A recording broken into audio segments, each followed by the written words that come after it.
سے نرالا رمضان دنیا کے غریبوں کا سہارا جی ہمارے شان رمضان کے نغمے کے ساتھ آپ اور ہم سب ساتھ ہیں، اور ایک مرتبہ پھر بزم قرآن میں آپ کا خیر مقدم ہے۔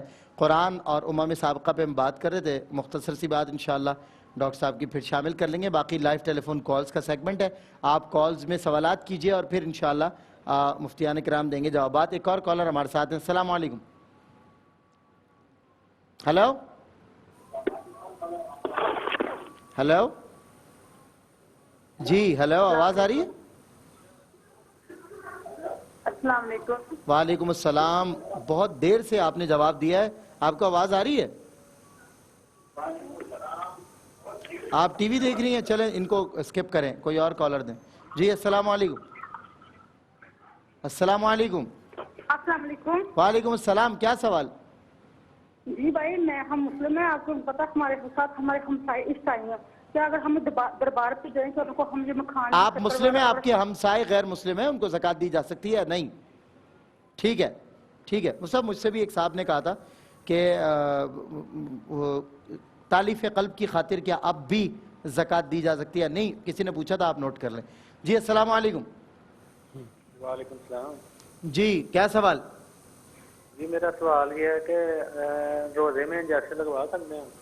کیا کہہ رہے؟ روزے میں انجیکشن لگوا سکتے ہیں؟ انجیکشن، روزے میں انجیکشن، اچھا ٹھیک ہے۔ ایک اور کالر۔ السلام علیکم۔ جی وعلیکم السلام۔ جی کیا سوال؟ ہاں جی جی کیا سوال؟ ہاں جی کیا سوال؟ جی السلام علیکم جی۔ وعلیکم السلام بھائی جان، سوال پوچھیں۔ آپ کی آواز نہیں آ رہی۔ کوئی بات نہیں، اب آ رہی ہے آپ کو آواز؟ چلیں سوال پوچھ لیں جلدی سے، آپ ہمیں آ رہی ہے آپ کی آواز؟ اب تو آپ کی آواز ہی چلی گئی۔ چلیں کوئی اور کالر۔ السلام علیکم۔ ہلو السلام علیکم۔ وعلیکم السلام، کیا سوال؟ میرے دو سوال ہیں آپ سے۔ یہ جو ہم زکوٰۃ نکالتے ہیں یہ پورے سال دے سکتے ہیں تھوڑی تھوڑی کر کے، یہ کھسی رہنی ہوتی ہے؟ اچھا ٹھیک ہے۔ اور ایک ہمارے جاننے والے ہیں، وہ صاحب حیثیت ہے لیکن وہ اپنی جوائنٹ فیملی کے ساتھ رہتے ہیں، تو وہ زکوٰۃ نکالتے ہیں تو جو اپنے بھائیوں کو دے سکتے ہیں، یا ان کی امی بھی ان کے ساتھ ہیں، وہ ان پہ خرچ کر سکتے ہیں یا نہیں؟ بھائیوں اور بھائی ساتھ ہی رہتے ہیں؟ Joint family? جی بھائی بھی ساتھ رہتے ہیں، ان کی حیثیت، اب انہوں نے قرض بھی کسی کو پیسے دیے ہیں، انہوں نے 8-10-40 مطلب بھائیوں کو زکوٰۃ دینا چاہتے ہیں؟ جی وہ فائنینشلی ویک ہے اور قرض مقروض بھی ہے۔ کھانا پینا ایک ساتھ ہے؟ کھانا پینا ایک ساتھ ہے، الگ الگ ہے بھائیوں کا؟ ساتھ ہی ہے کھانا پینا، ٹھیک ہے۔ چلیں ٹھیک ہے، ایک اور کالر ہمارے ساتھ ہے۔ السلام علیکم۔ وعلیکم السلام۔ بھائی میں نے پوچھنا یہ تھا کہ فطرانہ جو ہے نا کس لوگوں کو دے سکتے ہیں؟ اگر کوئی کماتا ہو پر ہو وہ غریب تو کیا انہیں دے سکتے ہیں؟ اور دوسرا سوال، کماتا ہو لیکن غریب ہو، صحیح ہے۔ اور کیا سوال؟ دوسرا سوال یہ کہ جس حال سے وہ تو بہو کو کہتی ہیں کہ تم اسلام سیکھو، پر ان کے گھر میں اگر خود بالغ کوئی ہے اور وہ اسے کہتی ہے اچھا روزے نہ رکھو بچہ، اور وہ کہتے ہیں اچھا بات سمجھ نہیں آئی، کچھ گھریلو جھگڑے سے متعلق تھا، چلے کوئی بات نہیں۔ مفتی صاحب جوابات کی طرف آئیں گے، لیکن میں ڈاکٹر صاحب سے چاہوں گا کہ وہ بات ہو رہی تھی کہ یہ خیر امت کہا گیا ہے، ہماری ذمہ داریاں، رسپانسبلٹیز کی طرف تھے آپ۔ قبلہ سب سے پہلے تو اتحاد اہم ہے، کیونکہ اللہ رب العزت نے ارشاد فرمایا یا ایھا الذین آمنوا اتقوا اللہ حق تقاتہ ولا تموتن الا وانتم مسلمون واعتصموا بحبل اللہ جمیعا ولا تفرقوا۔ تو اللہ رب العزت نے تقوی اور اتحاد کو ملا کر بیان فرمایا ہے۔ کوئی اس وقت تک متقی نہیں ہو سکتا جب تک اس کے اندر اتحاد کا جذبہ نہ ہو۔ کوئی فتنہ باز ہو تو وہ متقی نہیں ہو سکتا۔ اور اگلی آیات میں ارشاد فرما دیا ولا تکونوا کالذین تفرقوا واختلفوا من بعد ما جاءهم البینات، کہ اب اللہ رب العزت نے تمہیں سب سے بہترین امت بنایا ہے تو تمہارا کام یہ ہے کہ ان کی طرح نہ ہو جاؤ جنہوں نے اختلاف کیا تھا۔ اللہ کی آیات اور نشانیوں کے آنے کے بعد بھی اختلاف کیا۔ تین ذمہ داریاں تو میرے رب نے واضح طور پہ نص قطعی میں ہمیں بتائی ہیں۔ کنتم خیر امت اخرجت للناس تأمرون بالمعروف وتنہون عن المنکر وتؤمنون باللہ، کہ ایمان سچے دل سے لانا ہے، امر بالمعروف کرنا ہے، نہی عن المنکر کرنا ہے۔ اب امر بالمعروف میں ہر نیکی آ جاتی ہے اور منکر میں ہر برائی آ جاتی ہے. ہر وہ عمل جسے انسان برا سمجھتا ہے اس سے بچنا ہے, انفرادی طور پہ بھی, اجتماعی طور پہ بھی. اللہ رب العزت نے ارشاد فرمایا وعد اللہ الذین آمنوا منکم وعملوا الصالحات, کہ اللہ نے تم سے بھی وعدہ کر دیا ہے اور ان لوگوں سے جو عمل صالح کرتے ہیں. اللہ کا وعدہ ہے لَيَسْتَخْلِفَنَّهُمْ فِي الْأَرْضِ كَمَا اسْتَخْلَفَ الَّذِينَ مِن قَبْلِهِمْ, کیا پوری کائنات میں میرا رب تمہیں استخلاف عطا فرمائے گا, تمہیں حکومت عطا فرمائے گا. وَلَا يُمَكِّنَنَّ لَهُمْ دِينَهُمُ الَّذِي ارْتَضَىٰ لَهُمْ وَلَا يُبَدِّلَنَّهُمْ مِن بَعْدِ خَوْفِهِمْ أَمْنًا يَعْبُدُونَنِي لَا يُشْرِكُونَ بِي شَيْئًا. میرے رب نے ارشاد میں اب شرک نہیں کرنا. خیر العموم کی سب سے بڑی ذمہ داری یہ ہے کہ مشرک نہیں ہونا, شرک میں مبتلا نہیں ہونا, وحدہ لا شریک کی عبادت کرنی ہے. پھر میرا رب تمہیں اقامت صلاۃ, اطاع زکوٰۃ, امر بالمعروف اور نہی عن المنکر کی برکت سے یہاں بھی خیر الامم بنائے گا, اور برود محشر بھی سب سے نرالی شان اسی امت کو عطا فرمائے گا. کیا بات, بہت خوب کہیں گے. اور نبی اذهبوا الی غیری, میرے حبیب کے لب پر انا لہا ہوگا. عزیز بچے کو ماں جس طرح تلاش کرے, قسم خدا کی وہی حال آپ کا ہوگا, قسم خدا کی. میں مفتی صاحب جوابات کی طرف آتا ہوں, لائیو ٹیلی فون کالز کی. جی اچھا, ایک بہن نے یہ سوال کیا کہ میری 2 بہوؤں کے پاس 6 تولہ سونا ہے, صحیح, تو اب آیا ان پر زکوٰۃ ہوگی یا نہیں؟ پھر انہوں نے یہ بھی کہا کہ ایک اور بہو ہے تو اس کا سونا میرے پاس نہیں ہے. یہ انہوں نے رکھوایا ہوا تو پتہ اچھا, نہیں معلوم. اب اس کی 2 صورتیں ہیں کہ دونوں میں مطلب دونوں کا ملا کر اگر آپ کے پاس 6 تولہ یعنی دونوں کا 3 تولہ ہے, تو ظاہر ہے کہ کوئی فقط 3 تولے کا گولڈ کا مالک ہو تو اس پر زکوٰۃ لازم نہیں ہوتی. صحیح, ٹھیک ہے نا. ہاں کوئی رقم وغیرہ اضافی پڑی ہوئی ہے, ضرورت کے علاوہ چاندی وغیرہ جو ہے نا اضافی چاندی وغیرہ پڑی ہوئی ہے, تو وہ ملا کر اگر وہ رقم پھر 52.5 تولہ چاندی کے برابر بنتی ہے تو پھر دینی ہوگی. لیکن اگر فقط سونا ہے, فقط گولڈ ہے اور 3 تولے دونوں کے پاس ہے, تو دونوں صاحب نصاب نہیں ہوں گی اور زکوٰۃ نہیں ہوگا. اچھا, ایک کا زیادہ ہے ایک کا کم ہے, تو مثال کے طور پر ایک کا 4 تولے یا 5 تولے اور دوسرے کا 2 یا 1 تولہ ہے, تب بھی زکوٰۃ نہیں ہوگی تا وقت ہے کہ ان کے پاس کوئی اور رقم وغیرہ یا کوئی سلور وغیرہ نہ ہو. صحیح. اس کے بعد جو ہے وہ یہ سوال ہوا کہ بیٹی اعتکاف میں ہیں تو ان کے ساتھ تراویح پڑھ سکتی ہیں, تو تراویح بالکل پڑھ سکتی ہیں, ان کے ساتھ کوئی حرج نہیں ہے اس میں کہ وہ اپنی اعتکاف گاہ میں ہوں گی. دیکھیں آپ کا مطلب اگر یہ ہے کہ وہ نیچے آ کر یا میرے ساتھ آ کر پڑھ لیں, اپنی جائے اعتکاف سے نکل کے آ جائیں, تو ایسا نہیں ہے. وہ اپنی جائے اعتکاف میں رہیں گی اور آپ جا کر وہیں پر پڑھ لیں تو کوئی حرج نہیں ہے, لیکن وہ اس میں سے باہر نہیں آئیں گی. ٹھیک ہے. اس کے بعد ایک سوال ہوا کہ زکوٰۃ کے پیسوں سے کسی کو سامان دے سکتے ہیں یا نہیں؟ دیکھیں, زکوٰۃ کے پیسوں سے کسی کو سامان دینا, مثال کے طور پر کسی کو کپڑوں کی ضرورت ہے, سوٹ کی ضرورت ہے, تو آپ نے اسے سوٹ خرید کر مالک بنا کر دے دیا, ہو جائے گی. کسی کو کھانے کی ضرورت ہے, آپ نے زکوٰۃ کے پیسوں سے کھانا خریدا, اسے تملیغ کر کے دے دیا, تو ہو جائے گا. اس میں کوئی شریک کباہت نہیں ہے. اچھا, ایک سوال یہ ہوا کہ اعتکاف میں سانپ آ کر بیٹھ گیا, تو اب کیا مطلب گھر والوں سے میں نے کہا بھی کہ اس کو مار دیں, تو کیا ہے یہ؟ دیکھیں, اگر اعتکاف یا معتکف میں جو ہے جہاں اعتکاف گاہ ہوتی ہے سانپ آ کر کے بیٹھ جاتا ہے, تو سب سے پہلی اور اہم ترین بات یہ ہے کہ اپنی جان بچانا تو فرض ہے. تو آپ اپنی جان بچانے کے لیے ہر وہ ہیلہ ہر با وسیلہ ذریعہ استعمال کریں جس سے اس سانپ کو بھگا دیا جائے. اور آپ کے ساتھ جو گھر میں دوسرے افراد موجود ہیں انہوں نے آ کر کے اگر اس کو مار دیا ہو, بھگا دیا ہو, اور آپ اپنے اعتکاف گاہ میں موجود ہیں, تو آپ کے اعتکاف پر اس کا کوئی اثر نہیں پڑتا.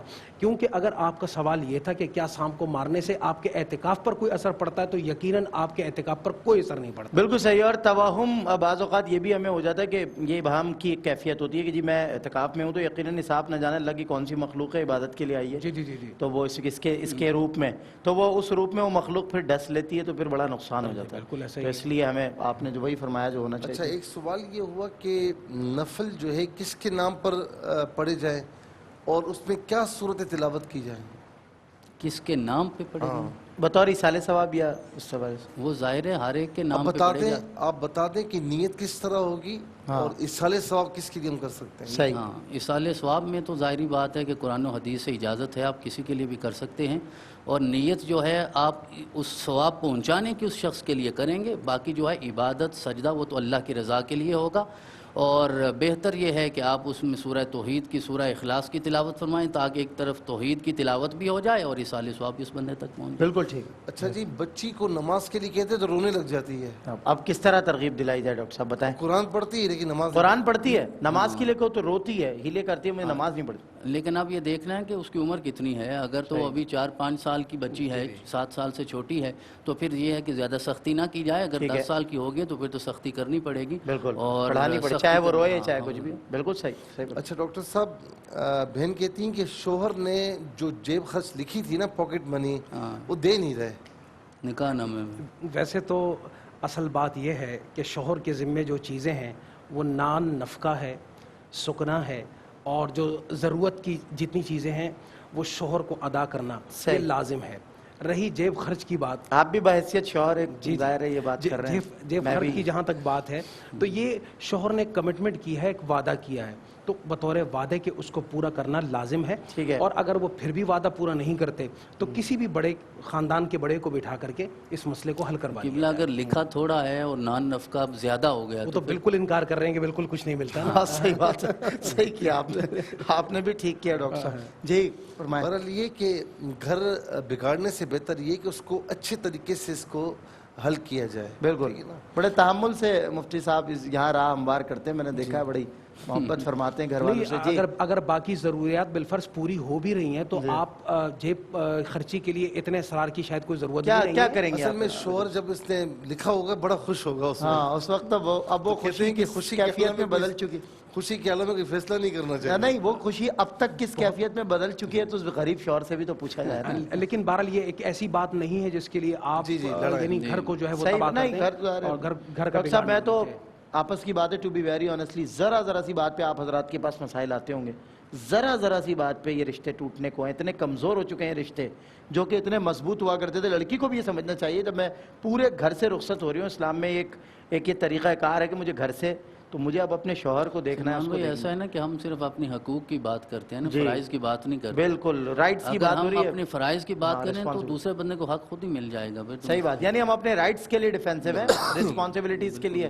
جی مفتی صاحب، اس میں ایک حتمی بات یہ ہے کہ دنیا کہتی ہے کہ رائٹس لو، ہمارا حق دو، لیکن سرکار دو عالم علیہ السلام فرماتے ہیں فَأْتُوا كُلَّ ذِي حَقٍّ حَقَّهُ، لوگوں کو حقوق دو، جو فرائض یہ رائٹس دینے کی بات تم دو، تلاش کر کے دو۔ اچھا ایک سوال یہ ہوا کہ نماز جنازہ میں چونکہ تکبیر تحریمہ کے علاوہ 3 تکبیریں علیحدہ ہوتی ہیں، ٹھیک ہے، تو اب غالباً ان کا مطلب یہ کہ تکبیر تحریمہ کو ملا کر تیسری تکبیر میں انہوں نے سلام پھیر دیا اور لقمہ بھی نہیں لیا، تو بہرحال ان کو نماز جنازہ لوٹانی چاہیے تھی۔ نماز نہیں ہوئی؟ ہاں نہیں، ٹھیک ہے نا، ان کو لوٹانی چاہیے۔ صحیح۔ اچھا پھر اس کے بعد اچھا اس پہ بھی یہ شرط ہے کہ وہ جو لقمہ دیا ہے نا، لقمہ بھی مقتدی دے گا۔ صحیح، باہر کوئی کھڑا ہوا ہے سامنے اس نے لقمہ دیا تو نماز گئی، ہاں نماز گئی، ٹھیک ہے نا، دیکھیے باہر سے کسی بندے کا لقمہ نہیں لیا جائے گا۔ بالکل ٹھیک۔ ویسے ایسی صورت میں تھوڑا سا اگر یہ بھی دیکھ لیا جائے کہ اگر تدفین ہو چکی ہے، میت قبر میں ہے اور 3 دن ابھی نہیں گزرے، تو ہمارے ہاں جو احناف کے نزدیک مسئلہ ہے تو اب بھی اس کی جنازہ پڑھی جا سکتی ہے، اس کے قبر پہ کھڑے ہو کر کے جنازہ ہو جائے گی، یعنی 3 دن کے اندر، 3 دن کے بعد نہیں۔ اب کیا ہوا، کیا صورت ہے، اب نماز نہیں ہوئی مفتی صاحب، 3 دن گزر گئے تو لوٹا دینی چاہیے تھی، اب نہیں ہوئی، چلے اللہ 3 دن گزر گئے تو اللہ تعالیٰ معاف فرمانے والا ہے، مغفرت کر لی جائے۔ اس کے بعد جو ہے وہ ایک سوال یہ ہوا کہ ایک بہن نے سوال کیا کہ 10 دن جو ہے وہ مینسز تھے اور اس کے بعد 11واں دن جو ہے وہ بلیڈنگ ہوئی، تو یہ کیا ہے؟ صحیح، دیکھیں یاد رکھیں کہ جو مینسز ہیں یعنی حیض کے ایام ہیں وہ کم از کم 3 دن ہے، صحیح ہے، منیمم، اور میکسیمم 10 دن ہے۔ صحیح، 3 دن سے کم ہو تو وہ حیض نہیں ہے، صحیح ہے، 10 دن سے زیادہ ہو تو وہ حیض نہیں ہے، صحیح ہے۔ یہ استحاضہ کہلاتا ہے، یہ بیماری کسی ریزن کی وجہ سے بلیڈنگ ہوتی ہے، تو بہرحال اس میں یہ ہے کہ آپ نماز چھوڑیں گی نہیں، پاک ہو کر آپ نماز پڑھیں گی، ٹھیک ہے، اس میں غسل کرنے کی ضرورت نہیں ہے، اس میں جو چیز مطلب ناپاکی اس کو دھو کر وضو فرما کر آپ نماز پڑھیں گی، ٹھیک ہے، اس میں نماز چھوڑیں گی نہیں۔ اچھا جی، بچوں کے لیے ان کے فیوچر کے لیے پلاٹ لیے کہ چلے بھائی ان کی پڑھائی کے لیے، یہ اس کا مطلب بیچنے کے لیے آپ نے لیے، تو جو چیز بیچنے کے لیے آپ نے لیے اس پر زکوٰۃ ہوگی، ٹھیک ہے، اگر آپ نے کرائے پر دینے کے لیے یا اپنے رہنے کے لیے تو اس پر زکوٰۃ نہیں ہوتی، لیکن بیچنے کے لیے تو گویا کہ مال تجارت ہے، ٹھیک ہے نا، اس پر زکوٰۃ ملے گی، آپ بالکل زکوٰۃ دینی ہوگی. صحیح. اس کے بعد یہ کہتے ہیں کہ صلاۃ التسبیح میں واجب چھوٹ جائے تو سجدہ سہو واجب ہوگا یا نہیں. میں نے پہلے بھی عرض کیا کہ سنت ہو نوافل ہو، جب آپ شروع کر دیتے ہیں نا تو اب وہ نماز آپ پر واجب ہو جاتی ہے. صحیح. ٹھیک ہے نا. خدا نخواستہ نفل دوران نفل پڑھتے ہوئے توڑ دیے، ٹوٹ گئے، تو آپ کو ادا کرنا واجب ہوں گے. ٹھیک ہے. تو صلاۃ التسبیح میں کوئی واجب چھوٹ جائے یا فرض میں تاخیر ہو جائے تو آپ کو سجدہ سہو ادا کرنا ہوگا. صحیح. نا. بالکل. اس کے بعد جو ہے وہ کہا کہ 2 گھر رینٹ پر دیے ہیں تو زکوٰۃ ہوگی یا نہیں. تو میں نے پہلے ابھی عرض کیا کہ گھر رینٹ پر دیے ہوئے ہیں تو گھر پر زکوٰۃ نہیں ہوگی. اگر رینٹ اتنا بچ جاتا ہے یا آپ کے دوسرے نصاب کے ساتھ مل کر اتنا بن جاتا ہے کہ جو نصاب تک پہنچے تو پھر آپ کو زکوٰۃ دینی ہوگی. گھر کی قیمت پر زکوٰۃ نہیں ہوگی کیونکہ وہ رینٹ پر آپ نے دیا ہوا ہے. بالکل ٹھیک پھر ہے. اس کے بعد جو ہے وہ ایک سوال یہ ہوا کہ اعتکاف میں کوئی ملنے آ جائے تو کیا اس سے ملنا ضروری ہے. تو دیکھیں گھر پر مہمان آئے تو ایک اخلاقی روایات ہوتی ہیں کہ بغیر ملے تو اچھا نہیں لگتا نا. ہاں بری بات. یعنی وہ ملنے کے لیے اور آپ کہیں کہ نہیں وہ نہیں ملنا وہ چاہتا. پرانی ایک بات ہوئی تھی اچھا نا. اس میں ایک چیز ہے کہ اگر وہ آپ کے جائے اعتکاف میں ملنے کے لیے آ رہی ہیں تو کوئی حرج نہیں ہے. اچھا. لیکن اگر آپ یہ کہہ رہی ہیں کہ گھر بڑا ہے یا کوئی اس طرح ہے تو وہ کسی دوسرے روم میں ہے، آپ کی جائے اعتکاف سے ہٹ کر بیٹھی ہوئی ہیں، آپ وہاں ملنے کے لیے جائیں گے تو آپ کا اعتکاف فاسد ہو جائے گا. صحیح. آپ بغیر کسی شرعی عذر کے اس جائے اعتکاف سے مسجد بیت سے نکل نہیں سکتے. اچھا مفتی صاحب ایک سوال نوعیت غالباً یہ بھی تھی کہ میں اعتکاف میں بیٹھی ہوئی اپنی بہن یا دوست کے سے ملنے کے لیے اس کے اعتکاف والے مسجد بیت میں یا جائے اعتکاف میں جا سکتی ہوں ملاقات کے لیے. تو میں نے اس پہ آپ کو اشارہ بھی فرمایا تھا کہ بلا ضرورت. سمجھا نہیں میں. اعتکاف میں ایک خاتون بیٹھی ہوئی، دوسری خاتون ان سے اعتکاف میں ملنے جانا چاہتی ہے. جا سکتی ہیں. ٹھیک ہے. جا سکتی. آپ کو پتہ ہے 2 خواتین ملے تو صرف باتیں غیر ضروری. ہو سکتا ہے کہ وہ کام کی باتیں کریں. ہاں اگر کام کے لیے جائیں تو جا سکتی ہے اور غیر ضروری جائیں. اور ویسے بھی اعتکاف میں غیر ضروری باتیں نہیں کرنی چاہیے. صحیح ہے. ویسے بھی نہیں کرنی چاہیے. اعتکاف میں بدرجہ اولا منع ہے. بالکل ٹھیک. بالکل اچھا. ٹھیک. اس کے بعد جو ہے وہ ایک سوال یہ ہوا کہ سسر کو زکوٰۃ دے سکتی ہیں. تو جی ہاں اپنے اصول فروع کو نہیں دے سکتی. سسر اگرچہ باپ کے قائم مقام ہوتا ہے جی محرم، لیکن اس کو زکوٰۃ دے سکتی ہیں اگر وہ شریف فقیر ہے اور سید نہیں ہے. صحیح. اچھا. اس کے بعد یہ سوال ہوا کہ یا اللہ یا رحمان یا رحیم معنی کیا ہے اس کا. یا اللہ ہو تو بالکل واضح ہے کہ اے میرے رب، اے میرے اللہ. یا رحمان ہو اے رحم کرنے والے. یا رحیم ہو اے بہت زیادہ کرم کرنے والے. اور اس کے علاوہ کوئی اور. جی جی. یا اللہ یا رحمان یا رحیم. اگر اس کا پڑھیں ہم تو پڑھنا. اور الحمدللہ آپ کثرت سے پڑھ علماء نے اس کو اسم اعظم بھی لکھا ہے. جی جی جی بالکل بالکل. لفظ اللہ جو ہے اس میں ذات ہے، یہ اسم اعظم بھی ہے اور آپ پڑھتی ہیں ماشاءاللہ. اور اگر کسی کی اجازت سے پڑھتی ہیں تو ماشاءاللہ اس کا یقیناً آپ پر اثر ہوگا اور آپ کے معاملات پر بھی انشاءاللہ بہت اچھا اور مثبت اور بہتر اثر ہوگا انشاءاللہ. اچھا. روزہ رکھ کر نماز نہیں پڑھتے، یہ بڑی حیران کن بات ہے کہ آپ اللہ غالباً ان کا یہ بھی مطلب ہو سکتا ہے کہ نماز نہیں پڑھتے تو روزہ ہو جاتا ہے یا نہیں. روزہ تو ہو جاتا ہے، آپ کا روزہ بالکل ہو جاتا ہے، لیکن جس طرح روزہ فرض تھا اور آپ نے اس کی پاسداری کی اور اس کو رکھا بالکل اسی طریقے سے، بلکہ اس سے زیادہ اہمیت کا حامل جو ہے وہ نماز کا حکم ہے اللہ کی طرف سے کہ 5 وقتہ اس کو ادا کیا جائے اور بالخصوص روزے کی حالت میں زیادہ اس کا خیال رکھا جائے. صحیح. اچھا. روزہ رکھ کر وہ کہتی ہیں کہ مجھ سے بات نہیں ہوتی ہے، لوگ مجھے مغرور سمجھتے ہیں.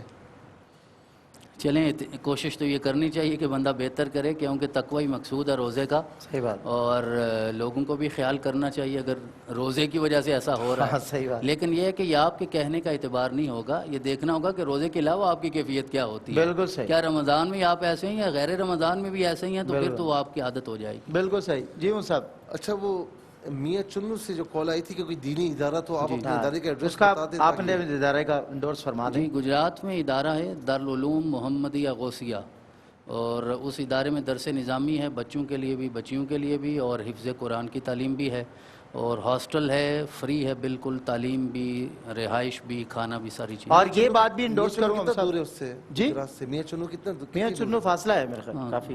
لیکن ایک بات اور انڈورس کرنا بہت ضروری سمجھتا ہوں کہ جو شاہ صاحب اور ان کے والد محترم جو ادارہ چلا رہے ہیں وہاں کے لوگوں سے اور مقامی اور ان کے عقیدت مندوں سے مجھے معلوم چلا ان کے والد نے اپنی ذاتی ملکیت سے وہ ادارہ قائم کیا ہے، نہ کہ کسی قسم کا وہاں پہ چندہ یا کسی قسم کا یہ ان کا نہ مقصود تھا نہ ہے نہ ہوگا. یہ بڑی بات ہے. ان کے والد فرماتے ہیں کہ جتنا پیسہ میرے پاس اضافی ہے وہ اللہ کے دین کی ترویج میں اور تبلیغ میں اور فروغ میں لگ جائے، اور وہ آج بھی اسی پر گامزن ہے. اللہ تعالیٰ ان کو بھی ان کے والدین کو بھی ان کے ادارے کو بھی سلامتی عطا آمین فرمائے۔ اللہ۔ اچھا ایک سوال یہ ہوا کہ ہمسایہ غیر مسلم ہے تو زکوٰۃ دے سکتے ہیں یا نہیں؟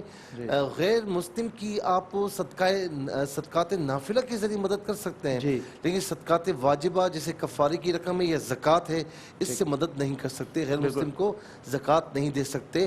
مؤلفت قلوب حضور نبی کریم علیہ السلام کے زمانہ اقدس میں تھا، بعد میں صحابہ کرام کے اجماع سے اس کو ساکت کر دیا گیا کیونکہ اسلام نے قوت پکڑ لی تو ساکت ہو گیا، اب نہیں دی جا سکتی۔ ٹھیک ہے۔ اچھا اس کے بعد بھائی نے کہا کہ روزے میں انجیکشن لگانا یہ اس وقت علماء کے مابین مختلف فی مسئلہ ہے۔ ٹھیک ہے۔ اچھا وہ انجیکشن کی جس میں کوئی دوائی وغیرہ ہو یا ڈرپ وغیرہ ہو، اس میں علماء کے ایک طبقے کا بیان وہ بھی اچھے خاصے ہیں، وہ کہتے ہیں کہ روزہ اس سے نہیں ٹوٹتا، کیونکہ عام طور پر منہ کے ذریعے کوئی چیز اندر نہیں جا رہی، روزہ نہیں ٹوٹے گا، ٹھیک ہے نا۔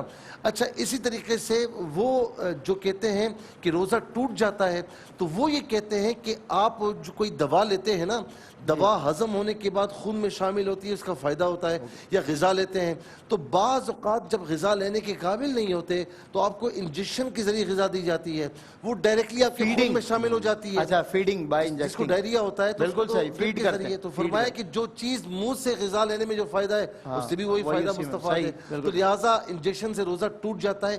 دونوں کے دلائل ہیں، میرا اپنا یہ نظریہ ہے کہ روزہ ٹوٹ جاتا ہے، بالکل ٹھیک ہے، ٹھیک ہے نا؟ احتیاط کی جائے۔ میں کہتا ہوں کہ جو کہتے ہیں کہ نہیں ٹوٹتا، کوئی ان کو فالو کرتا ہے تو بالکل صحیح ہے۔ میرا کہنا یہ ہے کہ اس میں مشورہ یہ ہے کہ خدا نخواستہ انجیکشن لگانا ہی ہے تو آپ لگا لیں، آپ گناہگار نہیں ہوں گے، بعد میں قضا فرما لیجیے گا۔ بالکل ٹھیک ہے۔ اس کے بعد جو ہے وہ بھائی نے کہا کہ زکوٰۃ نکال دیں تھوڑی تھوڑی یا ایک ساتھ نکالیں۔ دیکھیں اگر سال گزر چکا ہے اور زکوٰۃ نکالنی ہے تو آپ ایک ساتھ نکالیں، اور اگر اگلے سال زکوٰۃ دینی ہے تو پہلے سے آپ تھوڑی تھوڑی نکال سکتے ہیں، کوئی حرج نہیں ہے۔ بھائیوں کو زکوٰۃ دے سکتے ہیں، لیکن بھائی وہیں پر رہتے ہیں اور سارے مصارف ایک ہیں تو پھر احتیاط کرنی چاہیے۔ اس کے بعد یہ آخری سوال ہے کہ ایک کماتے ہیں لیکن غریب ہیں، شریف فقیر ہیں تو زکوٰۃ دے سکتے ہیں۔ بالکل ٹھیک ہے۔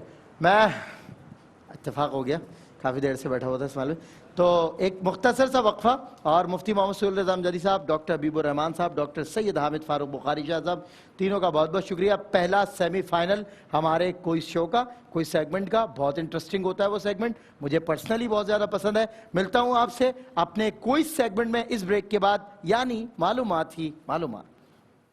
ہے مومنوں کے دل کا اجالا شان رمضان، ہے مومنوں کے دل کا اجالا شان رمضان، ہے سارے مہینوں سے شان رمضان، ہے سارے مہینوں سے نرالا